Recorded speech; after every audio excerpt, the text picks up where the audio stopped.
Welcome to the Alchemy of Ascension Season 4. Awareness, well-being, intimacy, and self-mastery.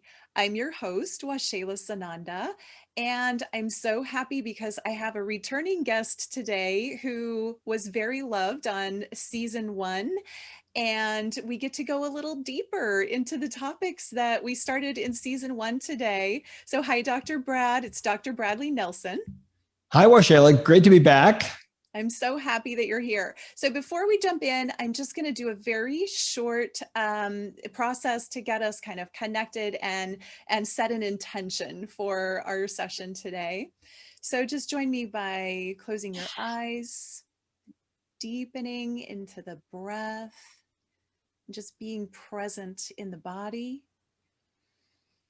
And then bring your awareness into the heart center, getting in touch with the light within the heart. And then tuning in to the central sun far above your head and making contact with the heart of the central sun and the light within the heart of central sun. And then drawing that down through your body and all the way down, continuing down into the center of the earth and the heart of the Mother Earth, bringing that energy up and joining the energy in your heart from above and below and within, and then expanding that light, that heart light out around your body. And now in this beautiful golden light of connection, I would love to invite each one to set an intention. Everyone listening, just set your intention for this session. And my intention is always that each person joining in and listening or watching receives exactly the information that will serve you on your ascension path and that will serve your highest good. And with that, just take one more deep breath and then come on back. Thank you for doing that with me. And I'm just delighted to have Dr. Bradley Nelson back with us today. Dr. Brad did an interview with me a year ago on the Season 1, and I will be linking this interview to that one so people can go back and watch it.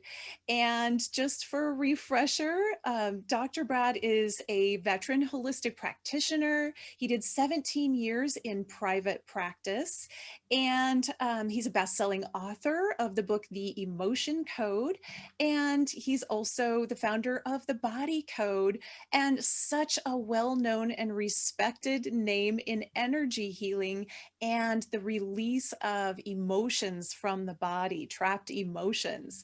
And on our first interview, we dove into some really fun topics. And today I asked if we could go deeper into the heart wall, because Ascension is so much about the heart. And for starters, I would love if you would just kind of explain to us what is a heart wall and who has one and what can you do about it? Well, my pleasure. Thank you. This is my favorite subject, really, to talk about, and it's the most important part of the emotion code of the book and the method also. So, just to reiterate what we talked about last time, to bring everybody up to speed who maybe didn't listen to that one. What happens to us is as we go through our lives, we experience emotions all the time, don't we? And sometimes we hit emotional highs and we're feeling joy and peace, and sometimes we hit emotional lows. And when we hit those emotional lows, sometimes the energy of those emotions can become trapped in the body. So if you can think of a time in your life where maybe you went through a breakup, or maybe somebody died, or maybe you had a job that was really difficult.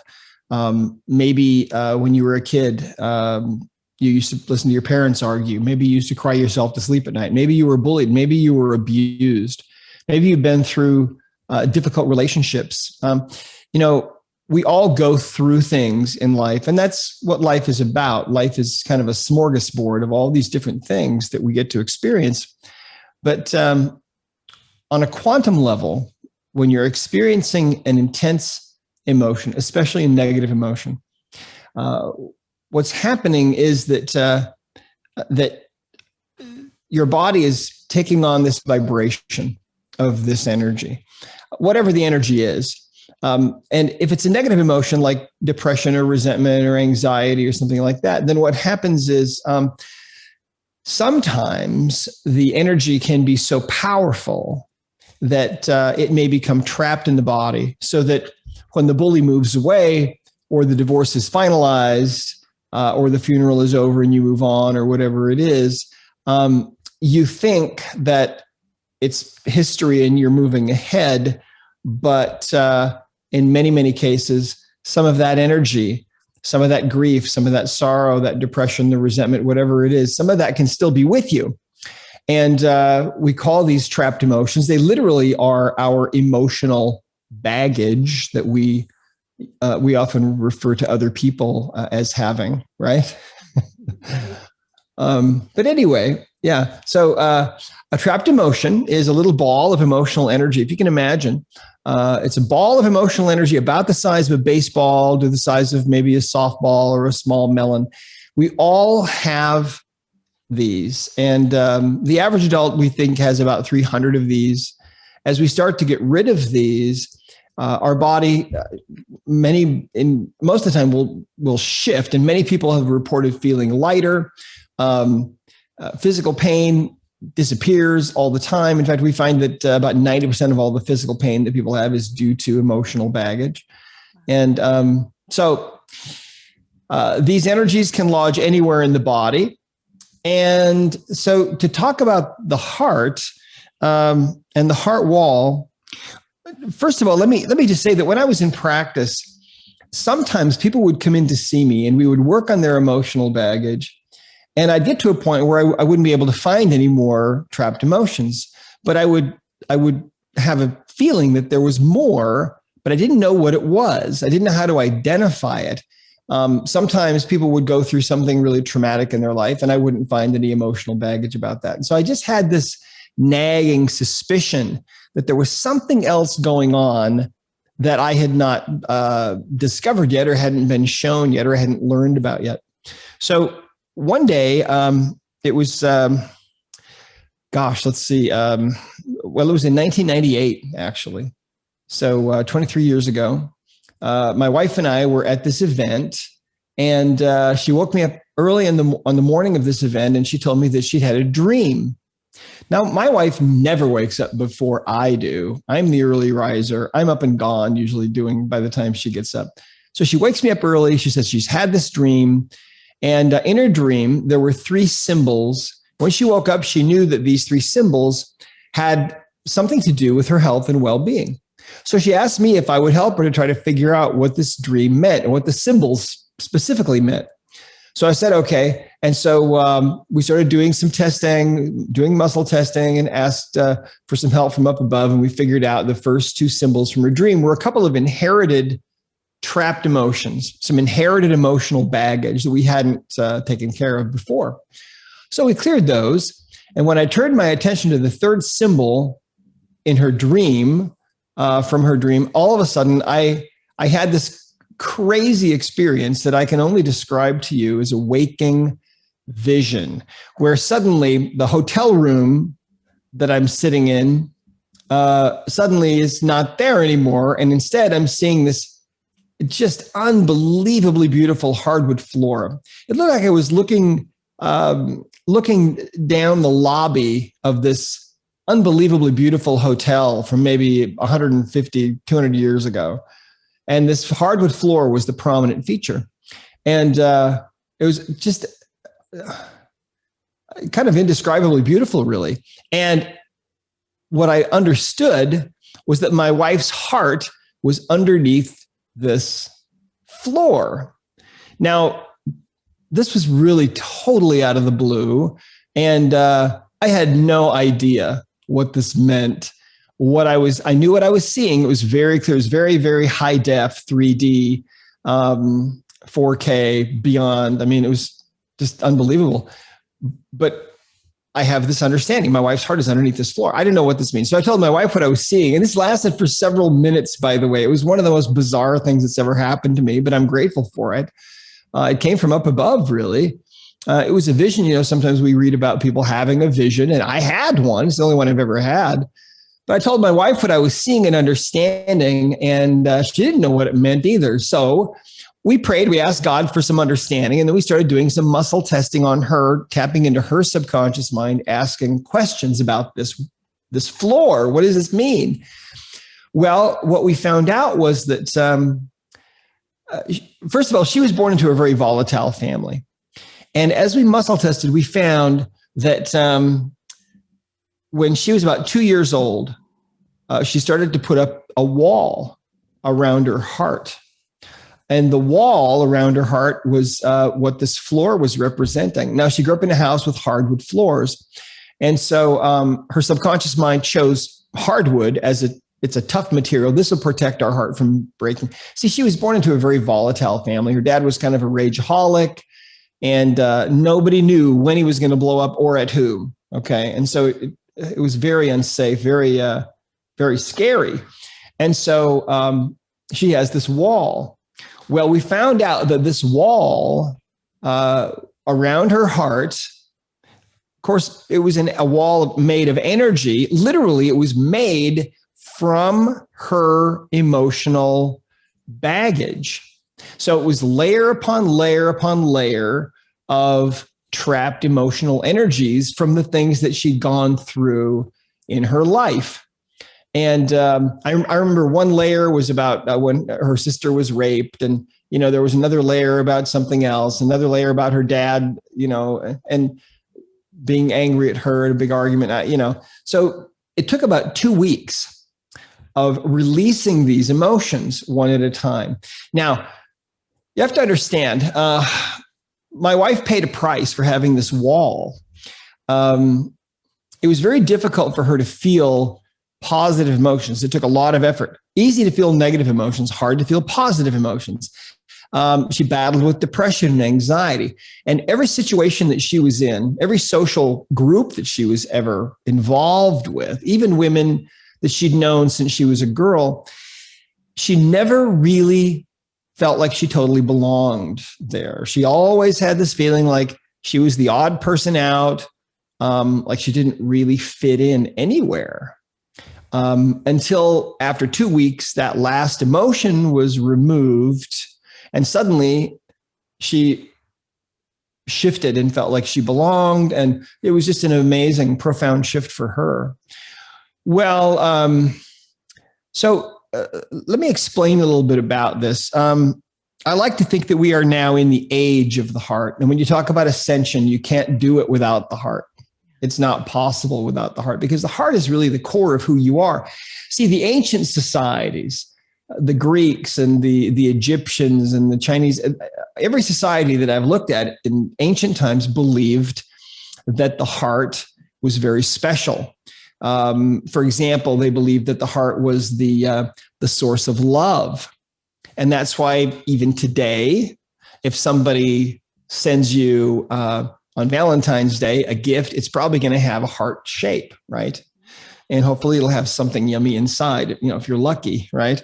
So that symbol of the heart is universal in mankind. Every society that I've looked at are all around the world. And so the ancients believed that the heart truly was the seat of romance and the source of true creativity. And ultimately, they believed that the heart was the seat of the soul and the core of our being. Now, why did they have those beliefs? Well, think about this.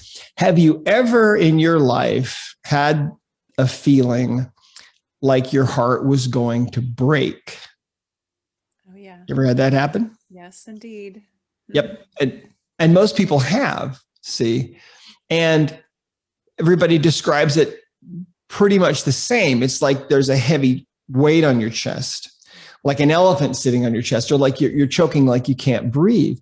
And so that's where heartache, that word, that's where that comes from, heartbreak. And these are words also that are universal in every society that I've looked at. So what's really going on there, you see, is that because the heart really truly is all that the ancients believed it to be, when you're really being deeply hurt or you're really deeply grieved about something, it's actually kind of an assault on the core of your being, on your heart. And so you feel that physical sensation. Well, in response to that heart being under assault, the subconscious mind will try to defend the heart, and it will put up a wall to protect the heart from being broken. It's a fascinating thing. Back in the 1960s, just to give you a little more background on the heart, back in the 1960s, when doctors, it was Dr. Christian Barnard actually was the first doctor who did this, actually did a heart transplant, an unbelievable technology. I remember very well. I was very young, but I remember when this was happening. It was very cool. And, but it didn't take long before people who had had a heart transplant would come back to the doctor with some strange goings on. Sometimes they would say that their taste in music had radically changed. Gee, I used to just listen to top 40. Now I love classical music since I got my heart transplant. How weird is that? Well, it just so happens that the heart you got was from a concert violinist, right? A friend of ours actually had a got a heart transplant. And he's a big, tall, very macho guy. He's about 6'3". He got a heart, though, from a woman.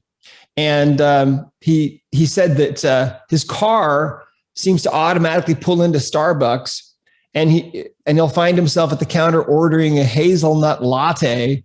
Well, it turns out that was her favorite drink, right? Her heart is beating in his chest. There's a story from the probably from about 20 years ago. A young girl, 7 years old, received the heart of another young girl who had been murdered. And after the heart transplant surgery was over, she starts having these nightmares that she's being murdered herself. And these nightmares were totally consistent.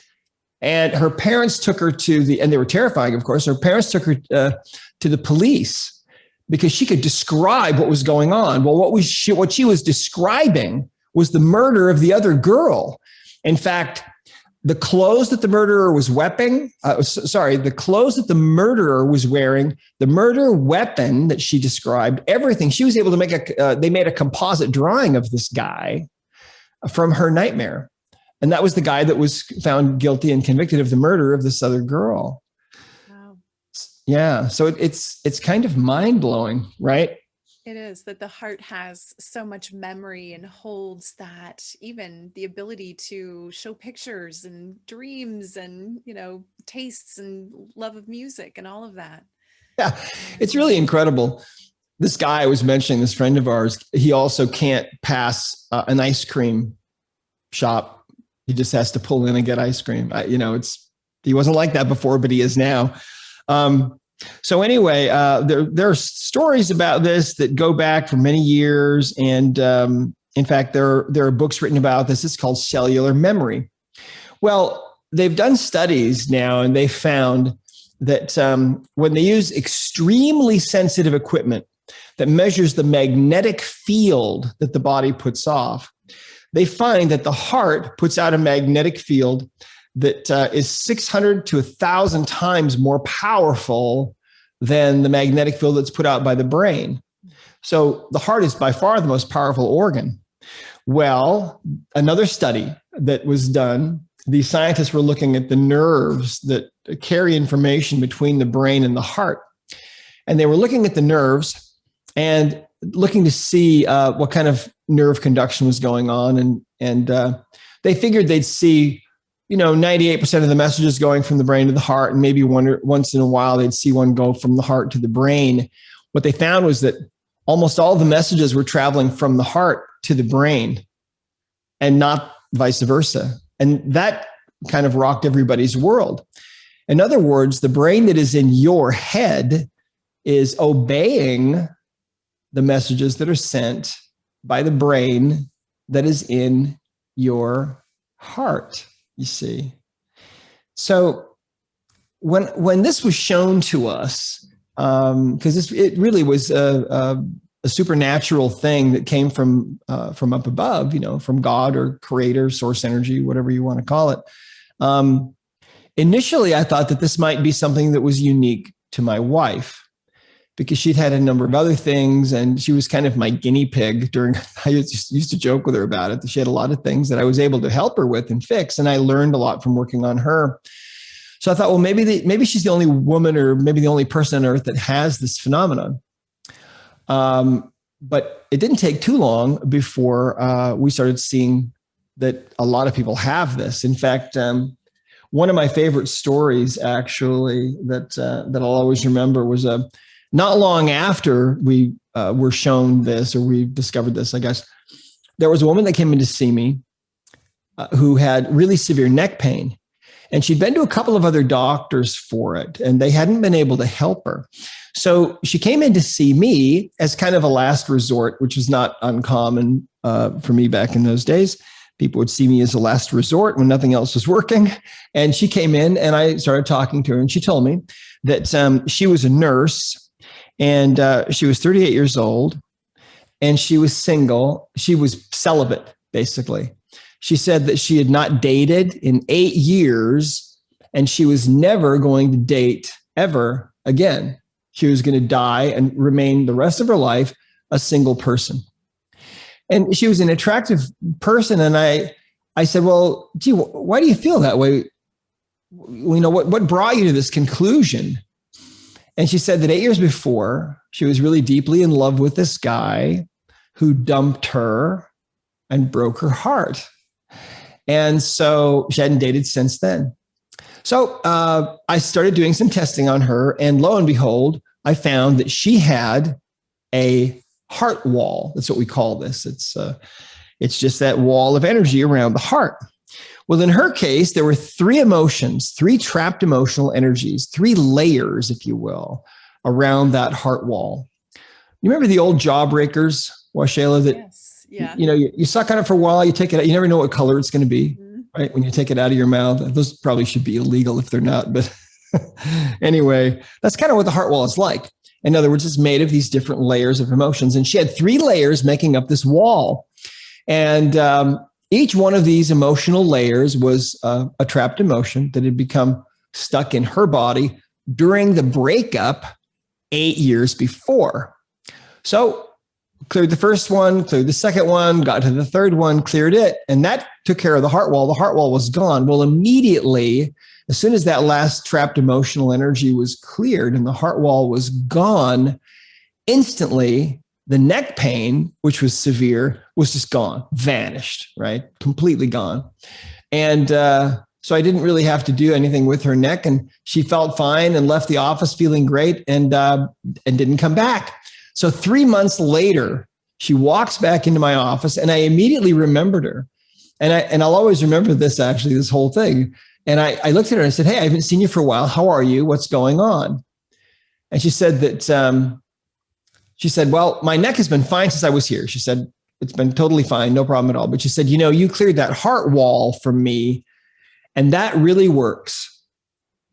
She said, about 2 weeks after I was here, I found out that my childhood sweetheart has been living right around the corner from me for almost 8 years. And we're dating, and we're in love. And I think he's going to ask me to marry him. And I just thought, wow, what a shift, from being celibate 3 months ago to being almost engaged now. But that's not uncommon, you see, because love, of course, is a verb, right? But it's also an energy. And in Russia, they've actually been able to photograph this. It looks like if you were to take a photo of a really raging bonfire and flip it horizontally, that's what's coming out of the heart when you're really feeling love or affection for another person. In fact, in the laboratory, they have found that using incredibly sensitive instrumentation, they found that when one person is feeling love or affection for another person, their heartbeat becomes measurable in the magnetic brain waves of that person that they're feeling love or affection for. Think about that. So there's this invisible communication going on between all of us all the time, you see. And the problem with the heart wall is that it interferes with your ability to give and receive love. And so this is the reason. Think about this 38-year-old nurse, right? Her childhood sweetheart had been living right around the corner from her from almost since the time of her breakup 8 years before. She'd never run into him, even by accident, even though he lived so close. Why? Well, she wasn't open. She had this big wall around her heart that she had subconsciously put up to protect her heart from being broken. See? Now, let me tell you something. There are countless millions, billions, I think, of people that are dealing with this kind of thing. Because what we find is that 93% of people, that's our estimate from doing this for all these years, we think that about 93% of people have this heart wall phenomenon. So 9 out of 10 of your listeners have this phenomenon going on. And what does it do? Well, when you have a heart wall, it lowers your immune function's ability to really fight infection as well as it should. Well, how important is that right now? Your immune system is what keeps you safe. If you've got a heart wall, your immune system doesn't work as well as it should, because you see, your heart is the core of your being, and it's sending messages to all the cells in the body, I believe, with every beat. So when you've got a heart wall, it interferes with your heart's ability to really communicate well to all of the cells in your body. It also interferes with your ability to connect with other people. Another great story about along these lines is one of our practitioners told me this, that her sister had been divorced for about 12 years. And she had never let her work on her. But after being divorced about 12 years, one day, she calls up her emotion code practitioner sister and she says, listen, I'm tired of being alone. I want to start dating. I want to find somebody to spend my life with because I'm just so tired of being alone. I'm lonely. And so her practitioner sister came over and worked on her and cleared her heart wall. And this was, I think, on a Saturday. They did this over the weekend. And neither one of them told anybody what they'd been doing. But on Monday, the phone started to ring. And it was guys that had known this sister, guys that had known her before, years before. And you see that energy was now going out from her core, her heart, and going out into the universe. And of course, they were picking that up, see, because we're all really, truly connected in a very profound way. So the heart wall is a fascinating thing. And like I said, there's so many stories about people that have had heart transplants, and those stories are fascinating. We have thousands and thousands of stories now from around the world, from people when the heart wall is taken down. Let me share one with you here. I'm reading this off of our site at Discover Healing. This is a woman that wrote in. Her name is Venelina Ivanova Visser from Würzburg in Germany. She said, I had a heart wall, which I removed in the course of the emotion code certification time. So she was going through emotion code certification. That's an online training that we do. The biggest difference I could sense is in relation to my husband. In the past 4 years, I was feeling like I had fallen out of love with him. That happens. After clearing my heart wall, I felt like I started appreciating him again, and I'm feeling very grateful that I have him. Well, a lot of the time marriages improve. Sometimes they don't. One woman I remember that was in a very, very, like verbally, mentally abusive relationship. She'd been in it for 22 years, and she had a heart wall. So I worked on her and cleared her heart wall, and she went back into the relationship after that. And within 2 weeks, she'd filed for divorce. Well, when you have a heart wall, you see, it makes it more difficult for you to really truly feel, because you feel with the brain that is in your heart. The brain that is in your head feels nothing. Now, if you think about this planet and you understand that only about 7% of people in the world don't have a heart wall, and then you start to realize that probably 9 out of 10 politicians have a heart wall, maybe 10 out of 10. And then you start to realize how here we are in the 21st century and things haven't changed that much. We're still using war to settle differences between nations, right? And you read the news and you see people doing terrible things to other people. Well, there's always a heart wall there, see, at least on the part of the perpetrator. And when you're really wounded or really hurt by somebody, then your subconscious will put up a wall.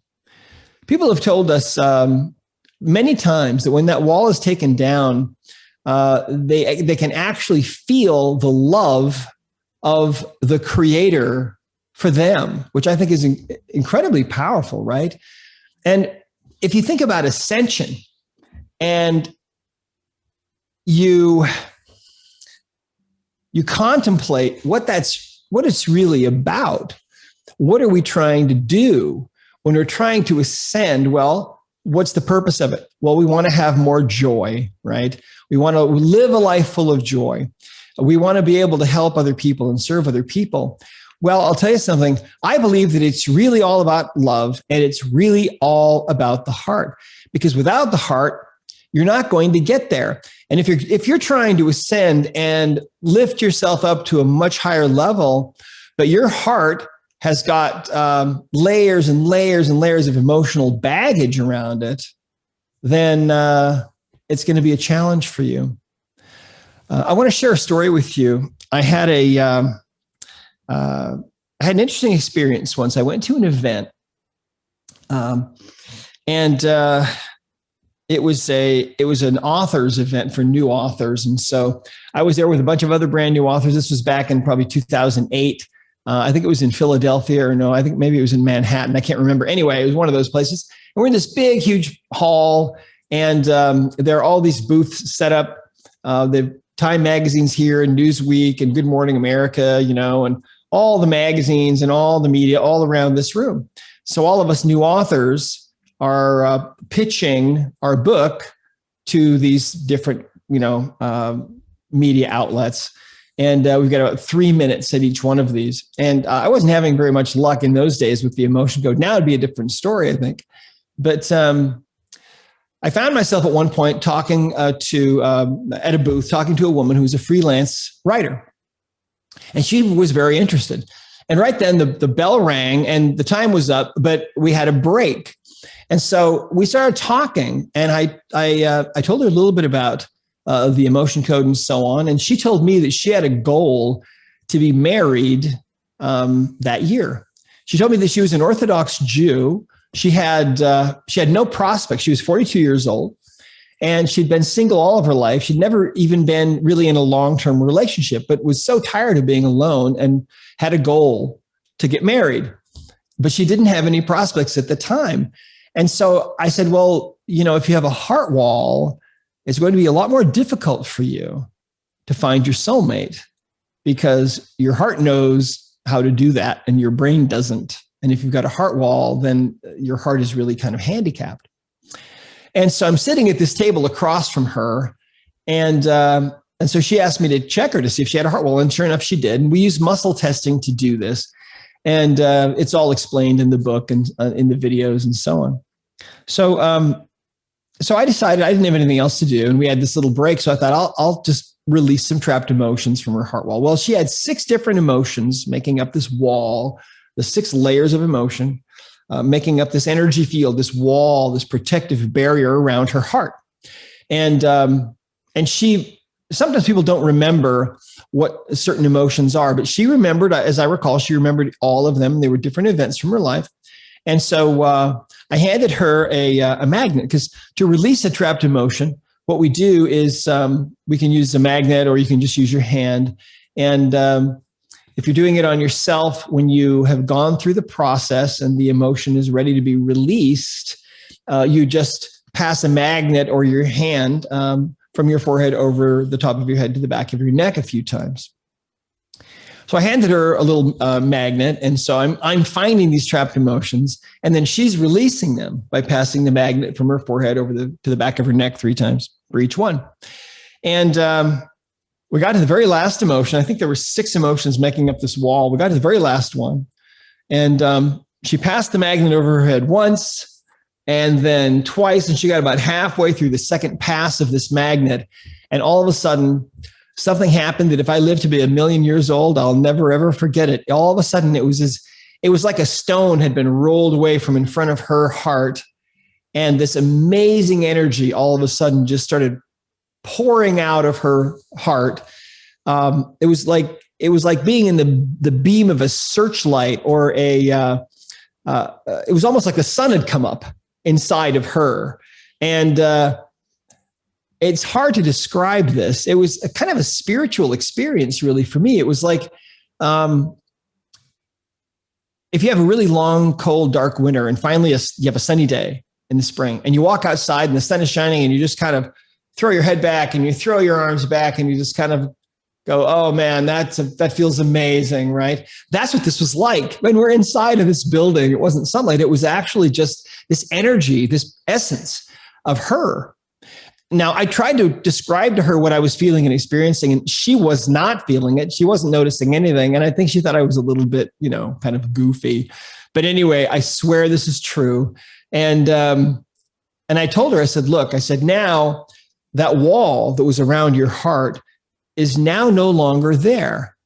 And I said, now that true essence of who you really are deep, deep inside is now free to radiate out from you and go out and fill the universe. And I said, now things are going to start being attracted into your life that you really do want. And as I was saying these words to her, I promise this is true. This Orthodox Jewish single doctor that I had met at this event, who on a scale of good looking to this day still is the best looking guy I have ever seen in my entire life.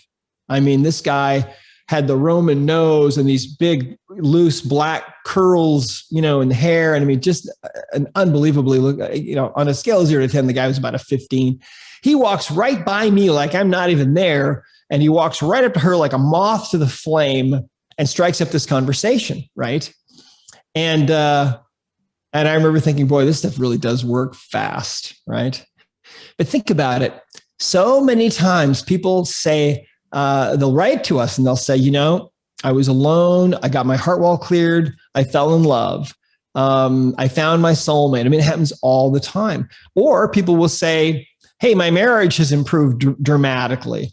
Once in a while, somebody will write in and say, I was in an abusive relationship. I couldn't really feel how bad it was until my heart wall was removed. And now I'm out of it. And it was the best decision that I ever made. Right. But usually things just get better. So also creativity. When people have a heart wall and that heart wall is taken down, those creative ideas can start to really flow again.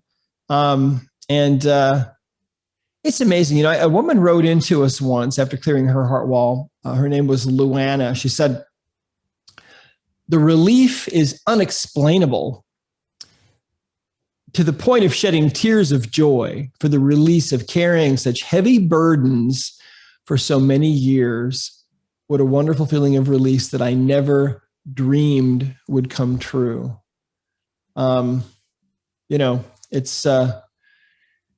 It's just so interesting. I mean, and there are so many stories like this. It can help kids too. Here's one from a woman named Sharon in the UK. She wrote in, she said, an 8-year-old girl that was soiling her pants as a result of being bullied at school worked on her, and it removed her heart wall along with some other trapped emotions, and she has not had the problem again. Another woman wrote in who was on the verge of ending her marriage.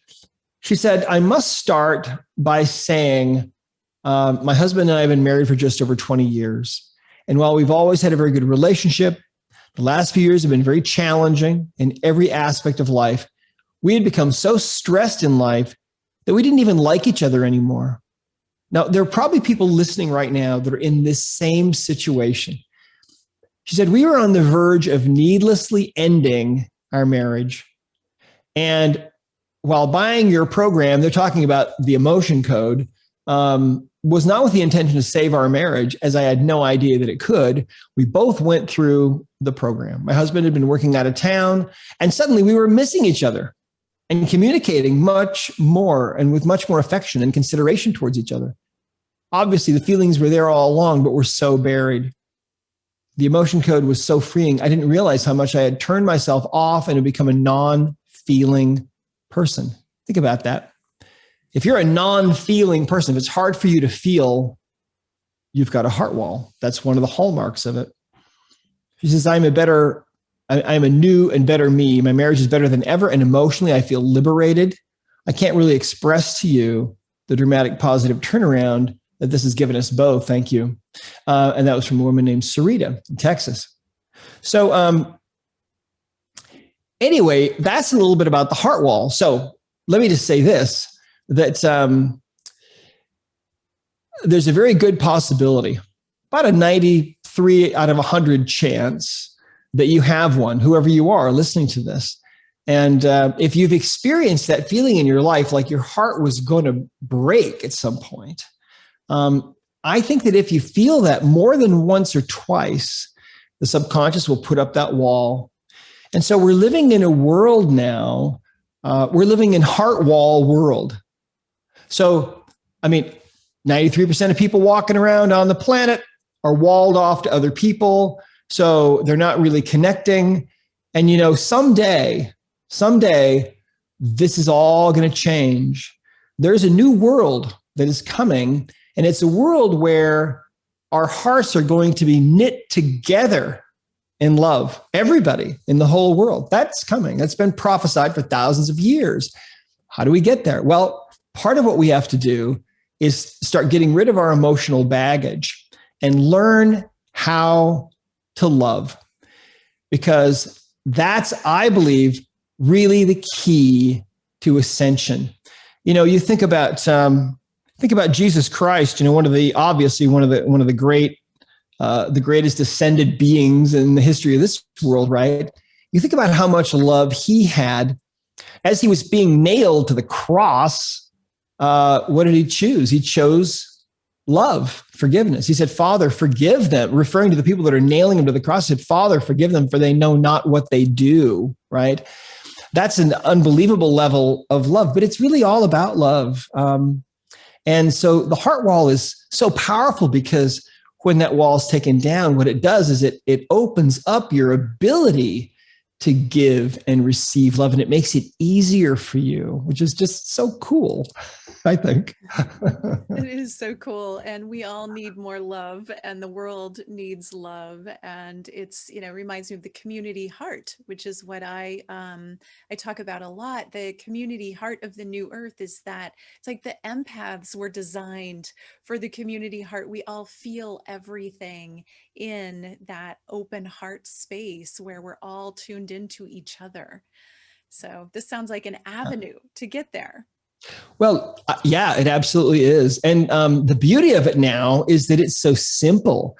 It's really so simple and it's so easy. People can do it themselves and often do.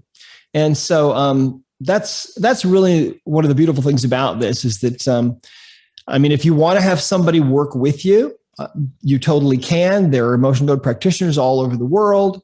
We have almost 8,000 of them now in 80 countries or more. You can see a list of them at discoverhealing.com. But you can also just spend $20. I think it's even less than that on Amazon. You can buy the book and you can learn how to do this yourself.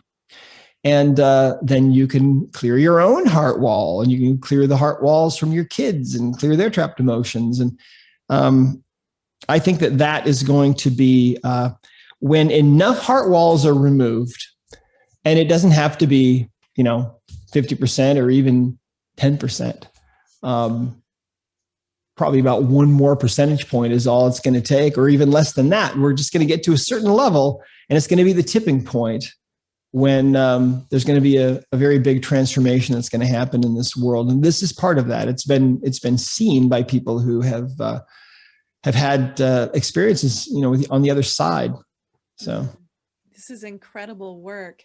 So I'm assuming someone has to be participating to clear their heart wall. Like, we can't just do it on the world leaders without their knowing about it, right? Or can we?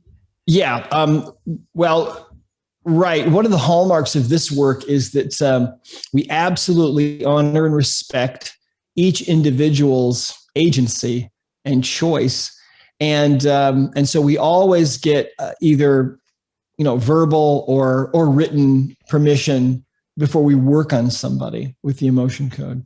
So, but you know what? I can give you a demonstration of how this works if you'd like. Oh, I can work on. I would love to. Yeah. All right. Awesome. Yeah. Okay. So here we go. So let's do this. So how this works, first of all, because we believe this work came from up above, we like to take a moment and make that connection before we start. Okay. So we'll just take a moment here and ask for a little help silently.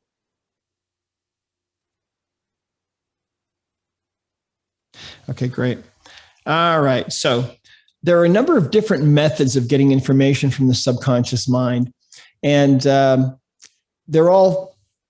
most of them are forms of muscle testing. Of course, you can use a pendulum, that works too, or any kind of a dowsing device works too. I'm going to be using what we call the ring in ring method here. Okay.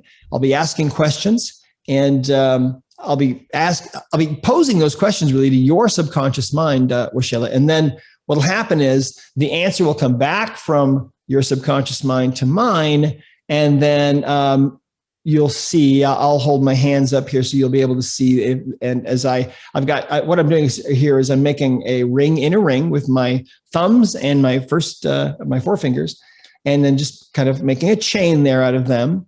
And then as I try to tug on that, if the answer coming from your subconscious mind is yes, my body will be strong and the ring will stay together. If the answer coming from your subconscious mind to mine is no, then my body will weaken slightly, and then you'll see the rings break open. So that's how we get these answers. It's actually really simple.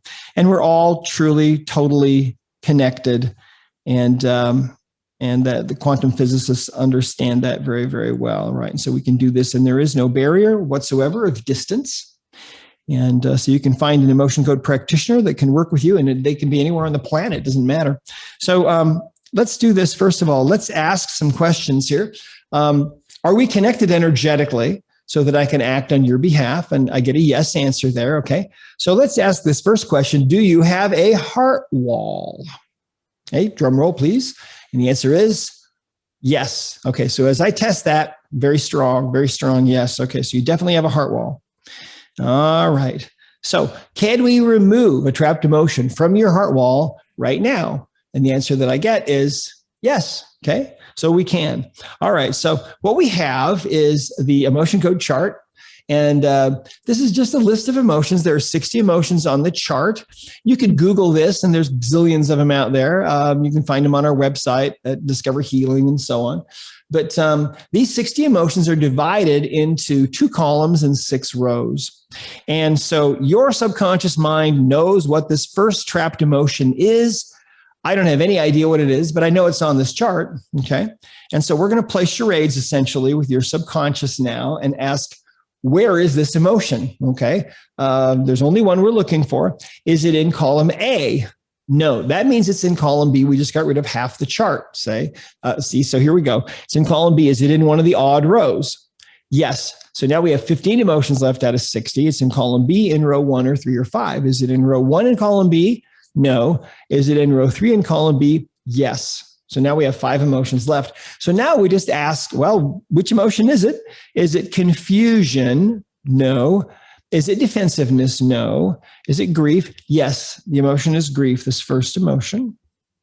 Now, in the emotion code, what we do is when we find an emotion, the next question is always the same. The next question is, do we need to know more about this? Or in other words, is there more we need to bring to conscious awareness about this before your subconscious mind will allow this to be released? That's really what we're asking, because sometimes the subconscious won't let these go. It'll hold on to them until you've identified, that this was from a certain situation or whatever. So let's ask, do we need to know more about this? And we do. Okay. So did this happen in the first 20 years of your life? Did it happen prior to age 30? And how old are you right now? 49. 49. Okay. So did this occur earlier than age 30, earlier than 20? So it's happened between 20 and 30. Did it occur between 20 to 25, around 26 or 27? I'm getting around age 27. Now, you might have chronologically been 26, or you might have even been 28, but these are accurate within about a 3-year span. So some kind of grief happened at that time. Does that ring any kind of a bell? Yeah, it does. Okay. All right. Do you want me to say what it is? You don't have to. You can if you want. You don't need to for the purposes of our releasing it. No, but you can if you want to share. Sure. Sure. That was how old I was when my daughter's father and I ended our relationship. Oh, okay. Okay. All right. So I can ask, is that what created this? Yeah, definitely. Grief. So you see, you're holding on to some of that energy still, and it's a layer of grief around your heart, still there. So do we need to know anything else about this? I get a no, we don't need to. So I'm going to take a magnet now. I'm going to start at my forehead, and I'm passing the magnet over my head to the back of my neck 1, 2, 3 times. And that's all it takes to release one of these, kind of like taking a credit card out of your wallet and rubbing a magnet on that little magnetic strip, right? Don't do that, okay? It'll ruin your card, but it's kind of the same thing. Did we release that trapped emotion? We did, okay, awesome. So now let's see what else we've got here. Do you still have a heart wall? You do. Can we release another emotion from it? Yes, okay, good. So now we go back to our emotion code chart. All right. And so what emotion is this? Is it listed in column A? It is this time. So it's not in column B, it's in column A. We have 30 emotions left out of 60. Is it in one of the odd rows in column A? Yes. So now we have 15 left out of 60. Is it in row 1 in column A? No. Is it in row 3 in column A? No. So it's in row 5 in column A. All right. So these emotions are different. Blaming, dread, fear, horror, or peeved. So let's see. Is the emotion blaming? No. Is it dread? No. Is it fear? No. Is it horror? No. Is it peeved? No. So it's not any of those. All right. So let's go back and let's ask, okay, is this trapped emotion really in column A? It is. Is it really in in row 5? Yeah. So it is one of those emotions, but when we tested them, they were all weak. This is how the subconscious mind takes us to what we call an inherited trapped emotion. So at the moment of conception, you see, we inherit emotional energies sometimes from mom or dad, and they might have gotten them when they were conceived from their mom or dad, and these can go back for generations. So let's ask, is this an inherited trapped emotion? Yes. And did you get this from your mom? Yep. Did she get it from somebody earlier? Yeah. Did she get it from her mom? Yep. So your mom got it from her mom. And does it go back even further? Yes. How many generations back does this go? Does it go back 10 generations? Yes. Does it go back 15 generations? Yes. 20 generations? Yes. This is a really old one. Does it go back 25 generations? No. 24, 23, 22. It goes back 22 generations. Now, 22 generations, if we say 22 generations times about 26 years for a generation, it comes out to 572 years. Minus 2021 takes you back to about 1450 or so. About 1450 AD. So you had a grandmother that experienced an intense emotion that was so intense that her subconscious mind, when she conceived a child, decided, you know what? I better pass this energy on so that my posterity will be protected from, and maybe they won't have to experience what I went through. And so science is finding out that animals do this up to 14 generations down. They're trying to figure out what this is and how this works, this traumatic inheritance, the traumatic memories that are passed down. They don't know how it works, but this is how it works. So let's see. What emotion is this? Is this an inherited emotion of blaming? No. Is it dread? No. Is it fear? Yes. It's an emotion of fear. Okay. Fear. All right. So, is there anything else we need to know about this? No. Now, one of the really cool things about this is that when we release an inherited emotion like this, it clears not only from you, but it's also going to clear from all of them, because they're still alive. They might not have bodies, but they're still alive. So when it's inherited, we're doing, to release it, we do 10 swipes of the magnet from the forehead over the top of the head to the back of the neck, because we're clearing it from everybody. So let's ask, did we release that inherited trapped emotion of fear from you? Yeah. Did it also release from your mom? Yep. And her mom? Yep. See, living, dead, doesn't matter. Did it clear from all those other people all the way back? It did. Okay. So on the other side somewhere, there's a party going on right now. Your ancestors are saying, that or Shayla, she's so great. I feel better, don't you? All right. Now, let's ask, do you still have a heart wall? You do. Can we clear another emotion? Do you want to do another one? Sure. Yes. Okay. So we look at the chart of emotions and we ask, okay, is this emotion in column A? No, this next one is in B. Is it in one of the odd rows? Yes. Is it in row 1? Is it in row 3? It's in row 3, column B. So is the emotion confusion? No. Is it defensiveness? No. Is it grief? No. Is it self-abuse? Yes. So this one is self-abuse. Now, self-abuse is one of those emotions that is usually the result of bad internal dialogue. You know, we all do dumb things sometimes, right? And then sometimes we really get after ourselves about it. We're really critical to ourselves. And that's, you know, something that we all, I think, are guilty of at some point or another. Does that ring any kind of a bell? Oh yeah. Well, would like overworking or being a workaholic kind of fit Could in there? be. Yeah. Yeah. It could be. Let's ask if we need to know any more about this. Actually, we don't. So your subconscious mind is saying, yeah, it's okay. I know what this is. Just get rid of it. So let's let it go. So 3 swipes over the head. So, and did we release that? And we did. Now think about this. Okay.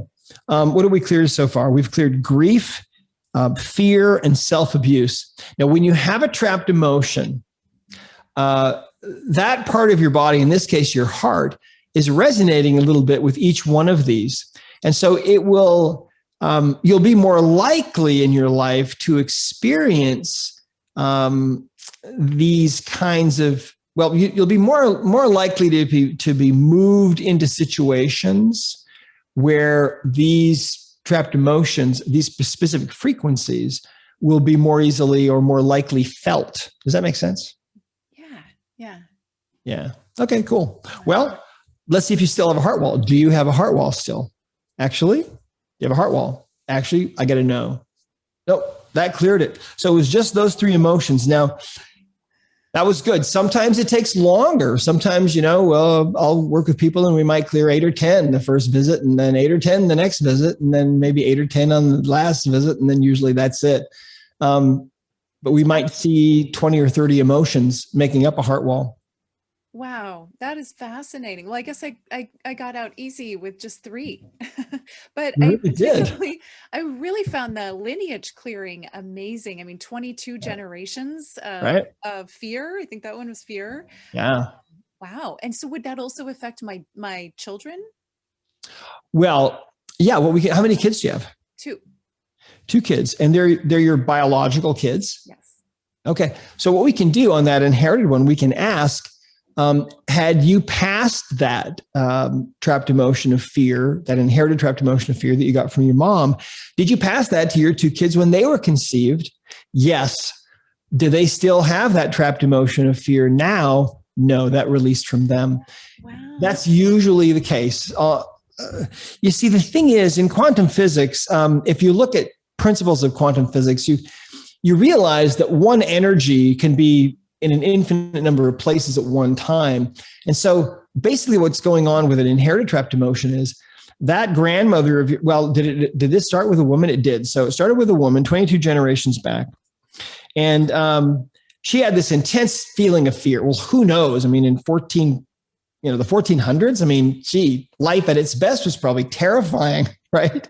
And so something really, really scary happened. She develops this trapped emotion of fear, but then later lives through it and conceives a child, a daughter. Does this stay in the mother's line all the way? No. So it might've been a boy. I don't know, but there's some boys mixed in there probably. But anyway, she conceived a child, and her subconscious decided, you know what, we should pass down this trapped emotion of fear because maybe it might help to save their life. It's just like with animals, okay? If you're an elk and you're at a certain point, in this meadow on the mountain, and you're attacked by a pack of wolves and you escape just barely with your life, you might have a trapped emotion of fear or panic. You'll pass that down genetically somehow. We don't understand exactly, but you'll pass it down to your offspring. And so for generations, those offspring and those descendants of that elk will avoid that spot. They won't know why, but they will not go there. See? And so that's how animals, they help to preserve their posterity. And it's the same exact thing with human beings. Now, let me tell you something. Everybody has inherited emotional baggage. We all do. And that baggage sometimes can really be having a big effect on us. In fact, let me tell you a story. I was doing an event one time in LA, and this elderly Black woman came up out of the audience, and I tested her and found that she had an inherited trapped emotion. I believe the emotion was panic, and it went back to when her ancestors were slaves, and she knew the history. And so we released that on her, and it released from all those ancestors too. And she turned to me and she said, maybe that's why the young Black men run. And I said, what do you mean? And she said that she had noticed that a lot of the time, these young Black men will run from the police for no reason. They haven't done anything wrong, but they'll run. And when the police catch them, they'll ask them, why did you run? And they won't know why they ran. But think about this. If your ancestors were slaves, and it doesn't matter what color you are, I mean, because every nationality, every race has been enslaved, I think, at some point. But in our country, especially if you're Black and your ancestors were slaves, what kind of emotional baggage are you carrying from that?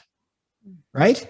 Panic, dread, fear, hopelessness. I mean, all that emotional baggage you are dealing with and carrying in your life. And so your life now is partly a manifestation of their lives, and they're still holding on to all that stuff. And the nice thing about the emotion code is you can find that baggage and zip, get rid of it from you and them.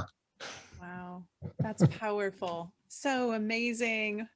Thank you, Dr. Brad. This has been, I loved the demonstration. Thank you for all of it. And just that You're so welcome. deep unpacking of the heart wall.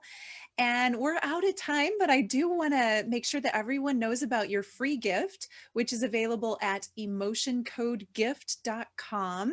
Right. Do you want to say anything about that?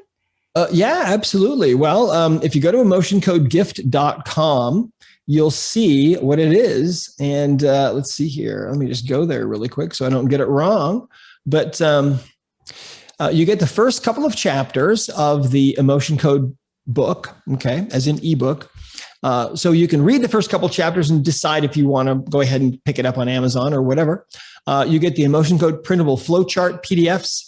And you also get an 8-video series of me talking about what we call the intro to energy healing. And that's all totally free. And so that's at emotioncodegift.com. So I want to thank, I want to thank you, Ashela, for your time. And that was really fun to work with you. And I want to thank all of your viewers and listeners too. And just in closing, I just would add that you really have to check this out. It's so simple. It's incredibly simple, but it works, and we need it. I'm so excited to continue to explore it. And you actually have a special offer too, which I don't want to stop without mentioning that. It's only $47, a huge bargain. And it's the Emotion Code Intro Video Series. And so it's videos on going deeper into how to practice it, from what I understand. Yes, that's exactly right. And let's see here. I might have to send you the link for that one. Yeah, we do.